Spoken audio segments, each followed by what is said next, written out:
Hello and welcome to the latest edition of the Buffalo Roundup. It's a special edition, a Final Four preview edition for the Villages High School boys basketball team. We're happy to bring it to you. This episode, of course, is made for the Buffalo by the Buffalo. I'm Cody Hills, joined, of course, by the usual suspects, my teammates Marty Zero and Drew Schultry. Guys, we have the Final Four. It is upon us, 3 p.m. later today down at the RP Funding Center in Lakeland. I'm ready for Colt to tell me, go check in at the scores table. I'm pumped up. How excited are you guys for this matchup? Well, you leave from the charter school, you turn south on 301, you head down 471, you cross through the big green swamp, and you end up in Lakeland, and all you can think about is there's 8 teams here that are going to earn themselves a state championship, and we're hoping the Buffalo earn themselves the 3A state championship. But first, they have to make it through Andrew Jackson. Andrew Jackson, a familiar foe at this point in the postseason. Of course, the Buffalo faced the Tigers last year in the 3A semifinal, dropped that one 47-43, hoping for a different turnaround this time around, a different result this time around, and we're going to tell you why here over the next few minutes, at least why we hope and maybe why we think Buffalo could have a shot to do it and advance to the Class 3A state title game, looking to make their second state title game in the past, 3 years, I guess, right? So getting set to go here. Again, 3 p.m. the tip-off time. Still plenty of time if you're picking this up here right as we get this launched to get down to Lakeland and join us. Guys, let's start talking about it right away. This matchup is the number 2 team in Class 3A, the Andrew Jackson Tigers, a 28-2 mark. The Buffalo, the 3 seed at 25-5. Just off the cuff, your first impressions of this matchup, Drew. I'll start with you. First thing that comes to mind when this matchup was announced, Buffalo win their 3rd straight regional title. They are back in the Final Four. It's a rematch. First thing that comes to mind for you. It's a tough one for sure. Obviously, we saw Andrew Jackson last year in this game. How difficult they were to play. They're a physical team, really strong guards. They're not a team that is going to beat you with finesse necessarily. They're a team that can take it to you physically and also plays really sound fundamental basketball. They're great defenders, and they're just a tough matchup to overcome. They're not a team that is easy to kind of dictate the style against, which is something that VHS has done really well this year. And so it's going to be a team that is going to want to hold their own and enforce their type of play on the game. So which team can do that for either the entirety of the game? I don't think either one's going to be able to control the full 32 minutes, but for the longer stretches, I think is going to be huge. Marty, we talked about in our previous episode when we were looking ahead to the regional final against Tampa Catholic. That was a rematch for the Buffalo from this season, this being a rematch from this same trip to Lakeland a year ago. How much more is there oomph or motivation or anything? Does Colt McDowell ignore it? Does he bring it up? Do you need to add any extra motivation when you have a rematch and a team on this big stage like this? I think timing is everything. You have to time that type of mindset, thought process to be closer to the game. The last thing you want to do is anticipate something for that long. The biggest thing right now is focusing on what you can do, focusing on the shoot-arounds, focusing on scout report, video, all of that stuff. The other part of it, though, is you kind of see it every year in the NCAA tournament where the first game of the weekend, teams come in and they almost can't perform like they have the whole season because they're over-prepared. You don't want to cram too much in their mind. You want to give them the information they need to be successful, but you have to do it in pieces and parts and ways that they can remember it. When you start doing your scout for this, you want to start with the big stuff first, the big stuff being what type of defense, what type of offense, but then you start breaking it down. Who's their best players? What are they good at? How do you do that? And I think that's the Buffalo are at that point in the process right now. They're talking a lot about who plays for Andrew Jackson. What do they do well? What do we do well that stops them from performing the way they're supposed to? There are 5 players on this year's Buffalo roster that saw action in that state semifinal loss to Andrew Jackson a year ago. Jared Thompson actually led the way for VHS with 11 points in that one, scored 11 of the 43. Jomar Bernard, Aaron Britt Jr., Aiden Corbin, and then Kamani Weathers also saw action in that loss. So it's maybe a little bit of extra get back, if you will, for some of those 5 guys. Obviously, definitely going to see those first 4, maybe even Kamani Weathers step on the floor. We'll see how that turns out. He's obviously not played this season yet due to injury. Guys, I want to ask about Let's reflect back a little bit. We didn't really give ourselves a chance to do that. Coming up to this point in this state semifinal, whoever wants to take it first, keep it short and sweet for me. How did the Buffalo get back to Lakeland? What sticks out in your mind as the reason that they are good enough again to be considered one of the Final Four teams to potentially win a state championship in 3A? I think they just got better as the year went along. Last year, I felt like they spent the first month of the season figuring out who in the world they were. They spent the next month of the season figuring out how do we play together. And then they've spent the final month of the season of, we're actually good and we can win. This year, it seems like all that got taken care of during the summer, and they spent the entire season game by game getting better. Little bumpy stretch right after the battle at the Villages Championship, but after that point, they've just soared. I think that the one piece that was missing for them was not a switch that you have to flip, but a switch that has to stay on after halftime. Cody, you and I talked on the live streams a lot about third quarters and how much they kind of dictated games for VHS. And over the 9-game winning streak, we've seen them come out of halftime and put away games in the third quarter. And outside of the regional final against Tampa Catholic, pretty much every game that they played, while it wasn't necessarily decided, we knew what the result was going to be by the end of the third quarter. They'd come out and look so convincing in the third, and that was where they'd given away games against Gibbs earlier in the season. It struggled against St. Thomas Aquinas. Was the third quarters where it could either make or break the game for them, and oftentimes against good opponents, it would break it. And it seems that now they've gotten to a point where the third quarter is not that kind of detriment. It is their strongest moment. If they go in at halftime with a lead, they're going to come out, they're going to put the foot back down on the gas pedal and go. And so that's going to be key for them in Lakeland, I think. I think they're going to have to respond well to whatever the first half was, whether it was positive or negative, and come out in that third quarter against Andrew Jackson, against whoever they might see in a state championship game, and do that same kind of thing. Come out, don't let any momentum slip away back to the other side, and end the game right there, because I think that the punch that they come out of the locker room with kind of staggered a lot of teams, and that's such a weapon if you can activate that over and over, which we've seen them do over this stretch. In this stretch, VHS, as you guys mentioned, a 9-game winning streak coming into today's state semifinal.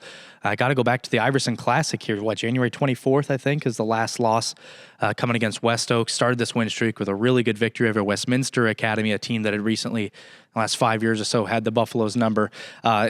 Especially now, though, since the postseason, if you will, has begun with the district tournament and the regional round of the playoffs. That's over 5 games. VHS averaging 84.6 points per game, allowing just 43.6. So obviously a huge margin of victory gap there. Fair to say the Buffalo are peaking at the right time? Yeah, I think they're peaking, but that peak is going to have to fight against the logistics of where the game is held, which is the RP Funding Center in Lakeland. Not a friendly gym for offense at all. Not a gym, it's an arena, but it's an old Florida arena. It was built not for basketball, so the first row of the stands are actually about 12, 15 feet off the floor level, and one entire end of it is a horseshoe. It's just almost completely open with only like 3 or 4 rows. It's honestly, the RP Funding Center has had the Buffalo's number more than any opponent as of in the past 3 years down there in Lakeland. They did take that one win 2 years ago over against Ribault after almost squandering away a nearly 20-point lead. So I think it's the good news is this year's team seems more apt to score in bunches, seems more apt to score at different levels, and I think that lends them to having a better experience down there offensively. But honestly, what's the saying every coach likes? Defense wins championships, and I think that's what's really going to determine tomorrow, or today, actually. Yeah, and we've talked about it. You're not going to see 80 points in the RP Funding Center. So even though the Buffalo have been capable of scoring that for most of the season, it's just not going to happen in that building. Between the adrenaline, the nerves, and then also just the shooting venue, you're not going to get it. You're probably not going to hit 11 threes in a game. And so, everyone kind of has to game plan around it. Some teams adjust better than others to it. But you can't go in there and have your worst shooting performance of the season and expect to win, but that's also kind of what the venue does to you. And so you have to find a way to either negate that, which we've seen very few teams over the years be able to do, or adjust your game plan accordingly to where that is not the determining factor in the outcome. Yeah, and to that point that you guys are making here, in this 9-game win streak, VHS has made 109 3-pointers. That's about 12.1 a game. I think right now, up to this point, in terms of, it's very short sample size, but I think both the boys and girls have been down there. 8 is the most made 3-pointers in the games thus far down in Lakeland. That seems about right. You're probably not going to get to your 12 threes a game. So let me ask you just real quickly, whoever wants to take it, if you already know going in that you're probably not going to shoot to the standard that you want to, and you guys are talking about game planning different without giving away too many secrets, obviously these teams are going to know each other by this point, but how do you game plan around maybe not being the version of yourself that got you here? Your first part of that game plan has to be, we can't go down there and only make 1-3 like they did last year. But past that, I don't know. You don't want to change your playing style necessarily, but maybe you're more mindful to look inside instead of play that outside game. Yeah, and we've seen the Buffalo do this often this season, the extra pass to get the best shot, and there are going to be open looks from threes if they're able to execute their offense, and to a certain extent, you just have to take them when they're there. And so, it's a matter of at what point, if it's just not going, do you say, these are good shots, we're going to keep taking them, versus, okay, we're just going to have to go away from the three-point shots. It's going to be that teeter-totter. In order to make those 8 threes everybody's averaging, you have to take a certain amount of them. But what point does the law of diminishing returns happen, and then you end up wasting away good offensive possessions? I think it's going to be somewhere in the middle. I don't think they shoot way under their season average in terms of three-point attempts, but I also don't expect them to shoot over it either. Yeah. I also don't think that you can fall in love with the three if you're hitting them early, right? You don't necessarily have to go away from it, but if you hit 3 of the first 5 or something like that, you can't assume that that's going to continue all game, because we've seen teams, get hot to start and then completely fall off in state championship games in that building. So just one of those things that you kind of have to weigh it as the game goes along. And I think coaches have to be, it's a really delicate balance that they have to kind of measure throughout the game. If you haven't already been to it yet, visit our athletics website, athletics.tvcs.org. We've got a full game day central for you guys, including the key players for us, stats, rosters for both squads, everything you need to know, as well as arena and venue information and getting your tickets and getting down there, live stream information as well. Visit our athletics website, athletics.tvcs.org. Well, guys, we talked about some of the game plan. Now let's talk about some of the players to make that game plan happen. I want to hear from each of you, maybe just a key player. Try not to take each other's, and then I'll follow up with the third. I'll take the leftovers. But just kind of one guy, you feel like you can call him an X factor, you can call him the star who needs to step up, whatever you want to do. One player that you really think you're going to keep your eye on at the RP Funding Center to get the Buffalo a victory here today against Andrew Jackson. For me, I think it's always Aiden Corbin. The way that Aiden Corbin goes, the team goes. And it doesn't necessarily have to be scoring the basketball. He's leading scorer for the team on the season, but, he can impact the game in so many other ways. He's going to have a tough matchup this time around against Andrew Jackson. They've got big physical guards. He's obviously a little bit slighter, not the biggest guy coming in at 6'1". And so, if he can respond to the physicality of Andrew Jackson, we've seen him react well to tough matchups before, but if he can find different ways to impact the game, if he's not able to get to his spots, not able to get to, his little step backs from 6-7 feet, if he's not able to get to the rim where he's an excellent finisher, and if the threes aren't going down for him, he's got to find other ways to impact the game, whether it's as a distributor, whether it's just as a defensive pest.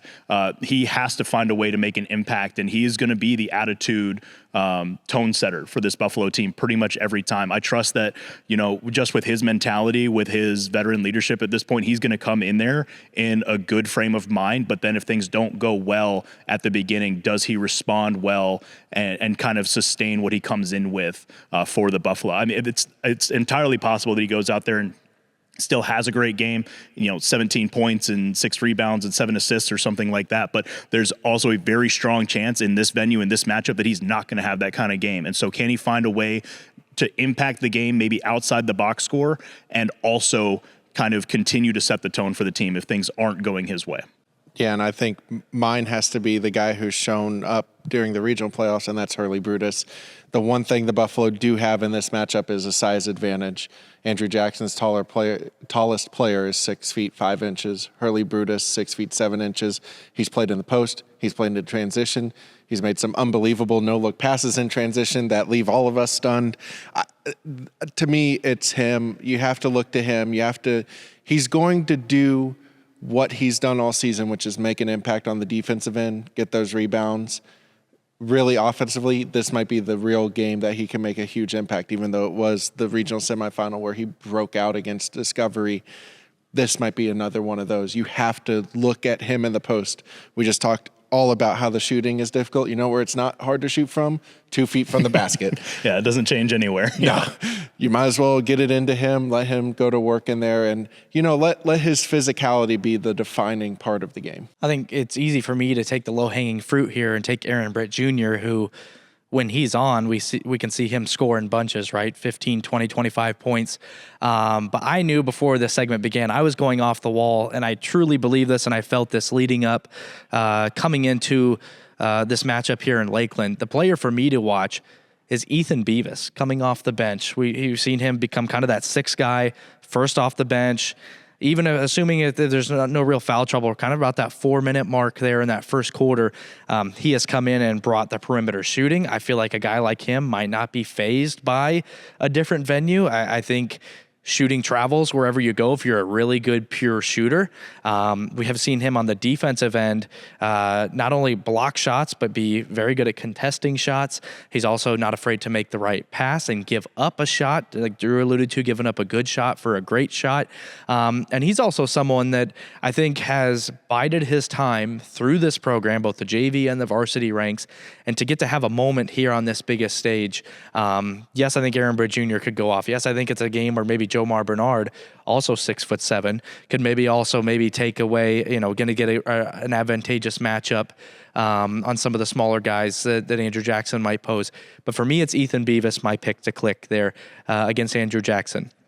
Guys, let's talk just briefly here on, I want to talk about just the mindset. Marty and I, we've kind of been in some of these locker rooms in these big games beforehand, especially some of these past trips to Lakeland.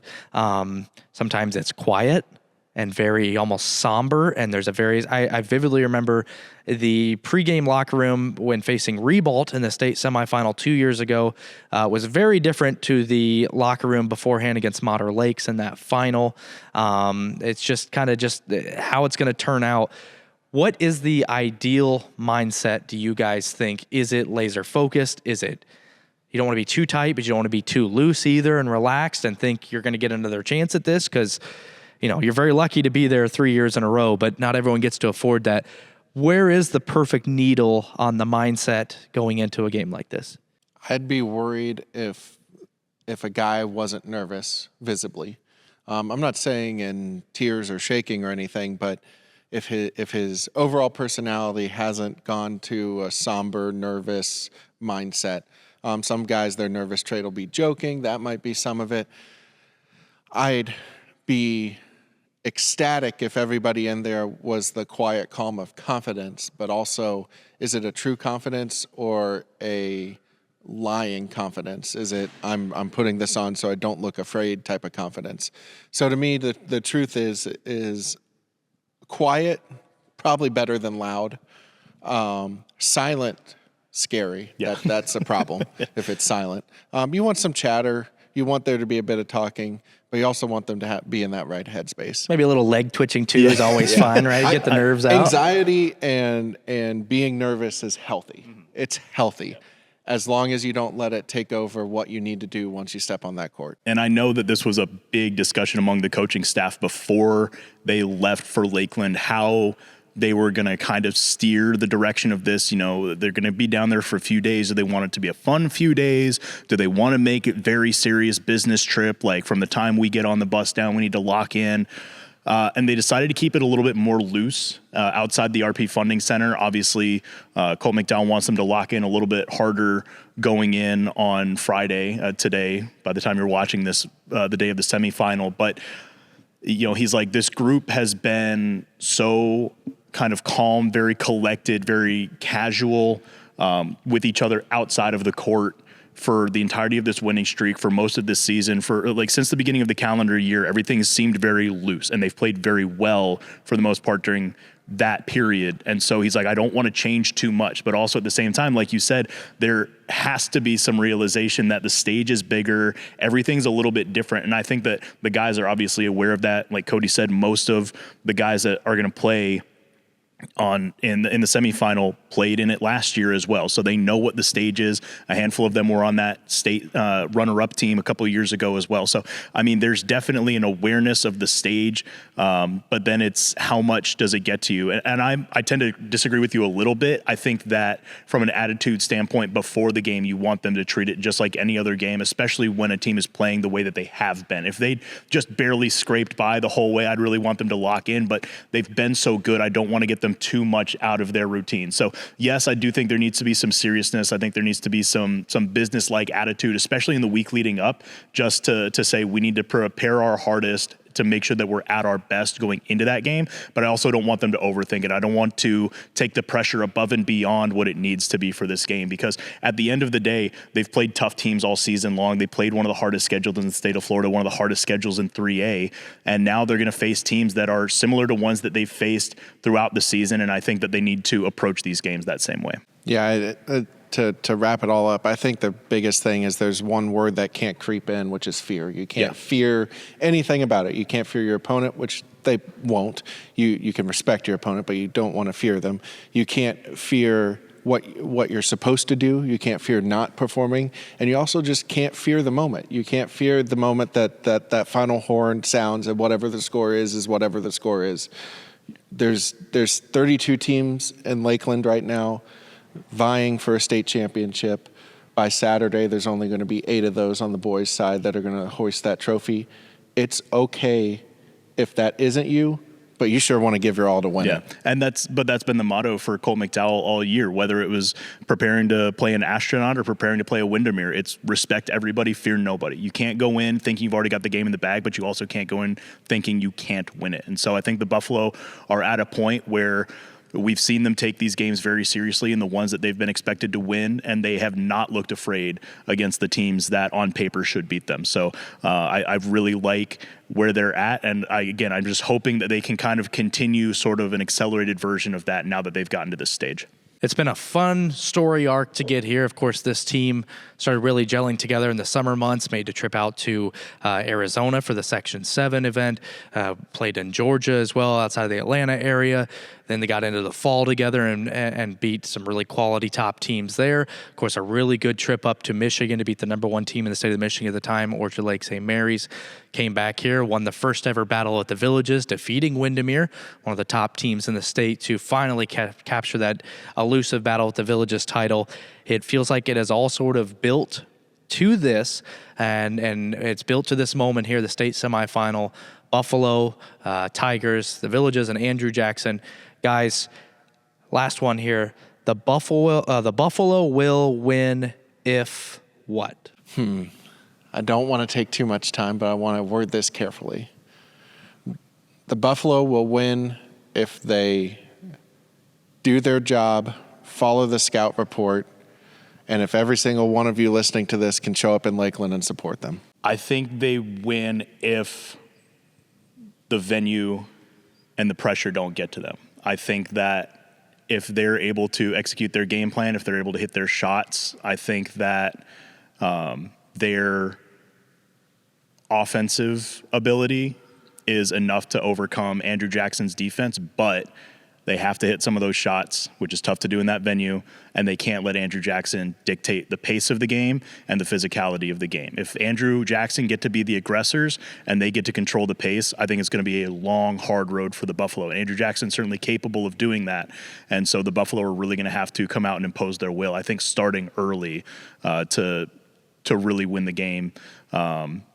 Really at all, but especially if they want to not have to sweat it out in the final minutes. Which we didn't even touch on in this podcast, but of note, as far as we can tell so far, this will be one of the first games in the FHSAA State Series to be played with a shot clock. Yeah. So that the Buffalo played with the shot clock all year long.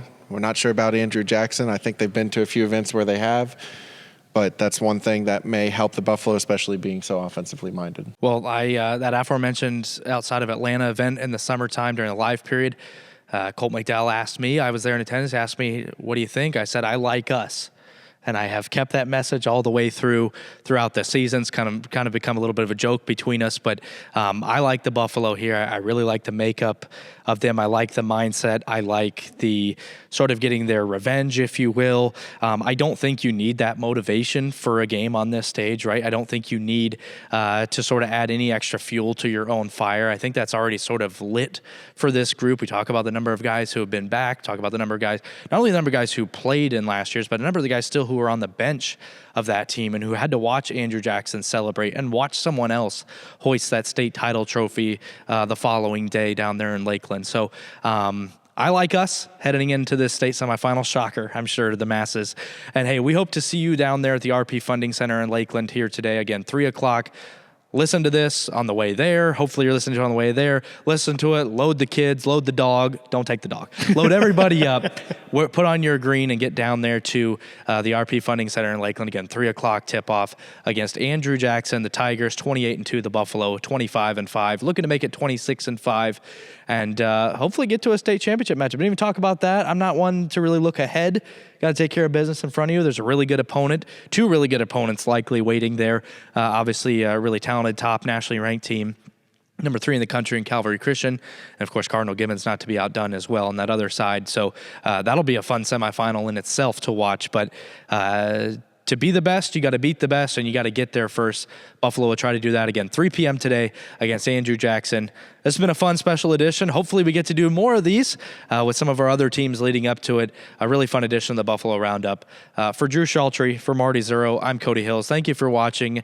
And for one really important time, guys, tell the people what we like to say. Go Buffalo.